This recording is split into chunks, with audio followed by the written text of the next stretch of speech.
Bonjour à toutes et à tous. Aujourd'hui, on va essayer de trouver un nombre entier à la fois divisible par 2, 3, 5 et 7. Alors, beaucoup ont pensé à 1, mais non, 1 n'est divisible par rien d'autre que 1. Ça ne marche pas. Certains ont dit 0. 0 est divisible par 2, oui. 0 divisé par 2 égale 0. 3, 5 et 7 de manière triviale, donc 0 convient. Maintenant, si on veut un nombre différent de 0, on va appeler ce nombre x. Et on sait que x doit être divisible par 2. Donc, je vais pouvoir écrire x comme 2 fois quelqu'un. Ensuite, je sais qu'il est divisible par 3. Donc, je vais pouvoir l'écrire 2 fois 3. Puis par 5, puis par 7. Vous avez compris l'astuce, il est divisible par 2. Vous voyez, quand je divise ici par 2, je vais pouvoir simplifier les 2. Si je divise par 3, je vais pouvoir simplifier les 3. Si je divise par 5, les 5 et les 7, les 7. Donc, ce nombre-là, peu importe combien il fait, je suis sûr que lorsque je le divise par 5, je peux barrer les 5 et donc ça me fera encore un nombre entier.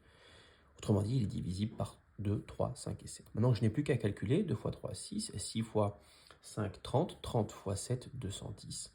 J'ai donc l'assurance que le nombre 210 convient. Allez, maintenant, deuxième question. J'ai 2435 et je veux savoir s'il est divisible par 13. Alors, beaucoup ont inventé un critère par 13. C'était le critère par 9 qu'ils ont inventé. Ils ont fait 2 plus 4 plus 5 plus 3 et ils les ont regardés si c'était divisible par 13. En regardant la somme, le résultat de cette somme.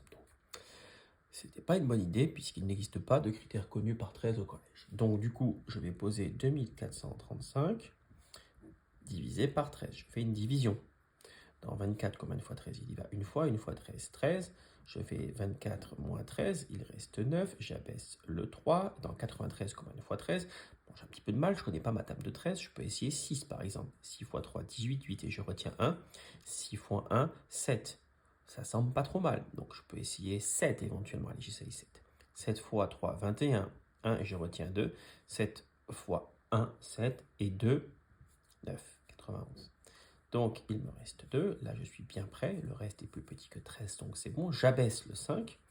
Et dans 25, combien de fois 13? Il y va une fois 13. 13. Et il va rester 12. Bon, clairement, ici, le reste est différent de 0. On l'écrit. Le reste ne vaut pas 0. Alors, peu importe combien il vaut, finalement, puisque nous, on s'intéresse au fait de valoir 0.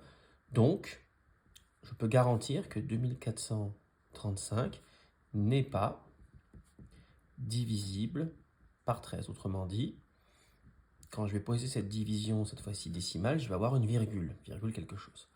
Voilà. Après, on vous demandait donc de trouver les deux entiers les plus proches de 2435 qui soient divisibles par 13.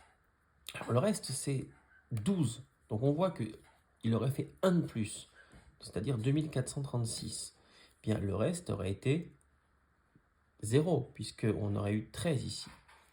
Donc, je peux affirmer que 2436 est divisible par 13.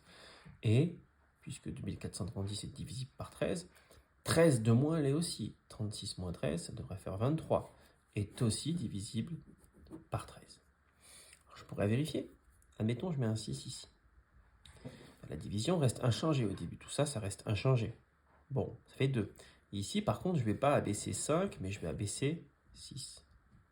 Et donc, il va y aller, comme je l'ai dit avant, non pas une fois, mais 2 fois. Donc ça va faire 172, 2 fois 13, 26. Et bien sûr, le reste sera 0. Autrement dit, 2436 est bien divisible par 13.